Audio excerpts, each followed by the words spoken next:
इतना पैसा कहां से आ रहा है? 6,000 करोड़ की तो मेरे को जोधपुर में महल है, और जयपुर में है लगभग 1,200 करोड़ की प्रॉपर्टी, और मुंबई में हो गई 14,000 करोड़ की प्रॉपर्टी, और बेंगलुरु में है 13,000 करोड़ की प्रॉपर्टी।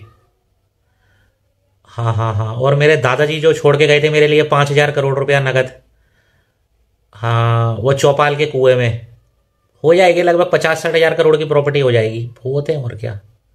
अरे हाँ, भूल गया, हरिद्वार में भी तो है मेरी 70,000 करोड़ की प्रॉपर्टी, वो तो भूल ही गया था। हद है भाई, हद है। मतलब क्या बोलूँ मैं, मेरे पास कुछ भी मतलब है नहीं बोलने के लिए, टू बी ऑनेस्ट। 2.5 घंटे की ऑब्वियसली हमने स्ट्रीम कर ली इस टॉपिक पे, और हाईजैक कर लिया है आउट ऑफ नोवेयर मिकाइलो मुद्रिक का जो मूव है हमने। और क्या बोलूँ यार मैं, 100 मिलियन यूरोज एक ऐसे प्लेयर के लिए जो मतलब इतना प्रूवन नहीं है और यूक्रेन की लीग में खेलता है, तो मैंने तो नहीं देखा भाई। कौन है यार, मैंने नहीं देखा, मुझे नहीं पता ये प्लेयर क्या करता है यार। थोड़ा बहुत चैंपियंस लीग में देखा था, अच्छा था, प्रॉमिसिंग है, यंग है, ठीक है। आर्सेनल के लिए समझ भी आ रही थी साइनिंग, हम क्यों साइन कर रहे हैं। अब मैं फॉरवर्ड्स गिनूँ हमारे क्लब में कौन कौन है।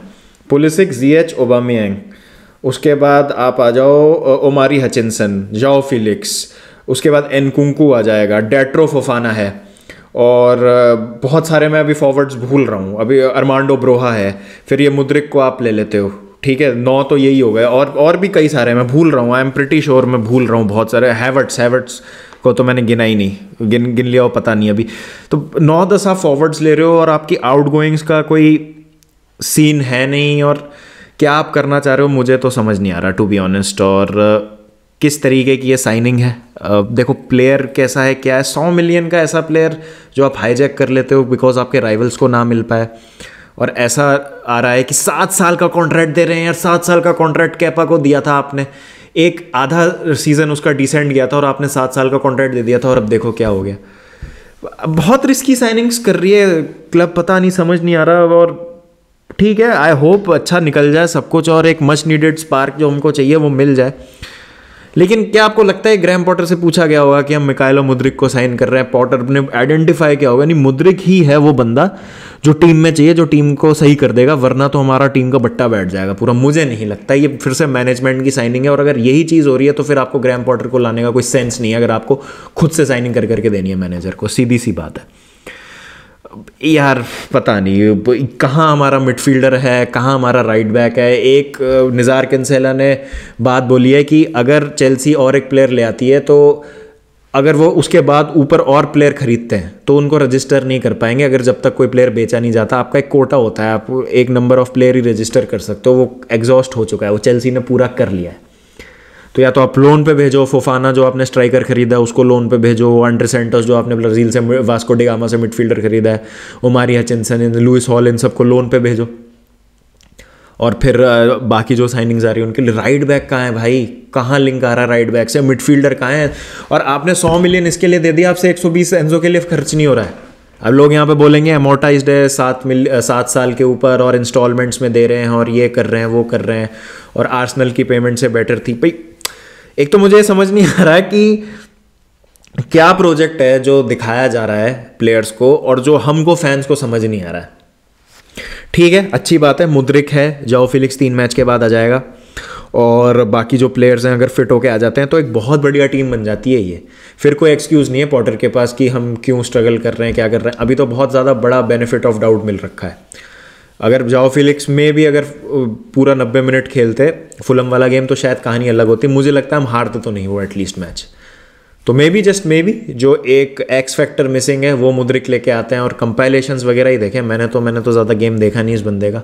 आप मुझे बताइएगा अगर आपको ज़्यादा नॉलेज है क्या करता है ये, कैसे करता है, क्योंकि मैं टैक्टिकली ये कैसे फिट होगा, पॉटर इसको कैसे खिलाएंगे, ये टीम में क्या लेके आते हैं, I am at a complete loss. मैं ज़ीरो हूँ। मैंने बस 2-3 मैच जो देखे हैं चैंपियंस लीग में थोड़े बहुत, वो भी मैंने हाइलाइट्स ही देखी हैं और कंपाइलेशंस जैसे मैंने कहा। उसके अलावा मुझे कुछ नहीं पता कि ये बंदा क्या करता है।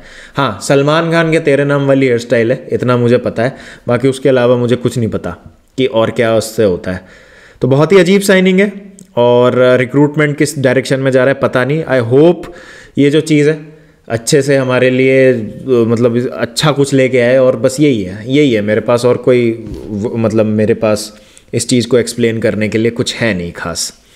मैनचेस्टर यूनाइटेड ने हरा दिया है मैन सिटी को, और 4 मिनट के भीतर 2 गोल स्कोर कर दिए। अब टू बी ऑनेस्ट देखिए, मैंने मैच देखा नहीं तो मैं कमेंट कर नहीं पाऊँगा, और ना मैंने हाइलाइट्स देखी हैं, और उसमें मैंने सुना कि कुछ गोल को लेके कंट्रोवर्सी वगैरह हो गई कुछ। अब वो क्या हुई है कैसे हुई है मुझे कुछ आइडिया है नहीं, लेकिन अगर मैं सिर्फ रिजल्ट की बात करूं तो मैसिव रिजल्ट, जैसा मैंने कहा था अपने प्रीव्यू में भी, अगर यूनाइटेड हरा देती है सिटी को, नो मैटर कि जिस भी मैनर में हराया हो, और ऑब्वियसली यूनाइटेड ने अच्छा ही खेला है तभी वो सिटी को हरा पाए हैं, तो बहुत बड़ा ये एक स्टेटमेंट विक्ट्री है मैनचेस्टर यूनाइटेड के लिए। और मैंने अपने ट्विटर पे भी आपने देखा होगा, पोस्ट किया था मैंने कि यूनाइटेड एंड एरिक टेन हाग have turned it around, they have my utmost respect. और जिस तरीके से एरिक टेन हाग ने एक स्ट्रगलिंग स्टार्ट के बाद, एक स्टटरिंग स्टार्ट के बाद चीज़ों को संभाल लिया है, और प्लेयर्स अपने पे रिस्पॉन्सिबिलिटी ले रहे हैं।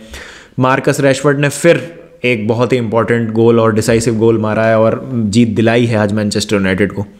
तो ये सारी चीज़ें बहुत अच्छे से सेटअप कर देती है सीज़न, और मेरे हिसाब से एक आउटसाइड चांस है मैनचेस्टर यूनाइटेड का टाइटल रेस में। मे बी स्क्वाड डेप्थ शायद उनकी कुछ एरियाज़ में, स्पेशली वो फॉरवर्ड वो वाउट वेगहोस्ट को लेके आए हैं, बट क्या एक प्रॉपर स्ट्राइकर की कमी उनको खलेगी एंड ऑफ द सीज़न तक। लेकिन हाँ, टॉप 4 ही आना अभी उनका मेन एम था अंडर एरिक टेन हाग, और वो मेरे हिसाब से वो अचीव कर लेंगे।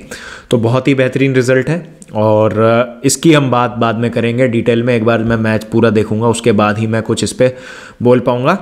चेल्सी खेलेगी आज क्रिस्टल पैलेस से, तो जो एक हम थोड़ा सा हाई पे हैं साइनिंग को लेके, मुझे लगता है फिर लो पे आने का हमारा समय आ गया है, क्योंकि जो एक ब्राइट स्पॉट था एकमात्र जाओ फिलिक्स, वो भी हमारी स्क्वाड में नहीं है अगले 3 मैचेस के लिए। और क्रिस्टल पैलेस अगेन एक लंदन डर्बी है। आपको पहला मैच याद हो तो एक कॉनर गैलेगर का लास्ट मिनट विनर था, वो भी बूम मार दिया था बहुत दूर से, जिसकी वजह से हम जीते थे, वरना वो गेम भी हमने स्ट्रगल ही किया था बहुत ज़्यादा।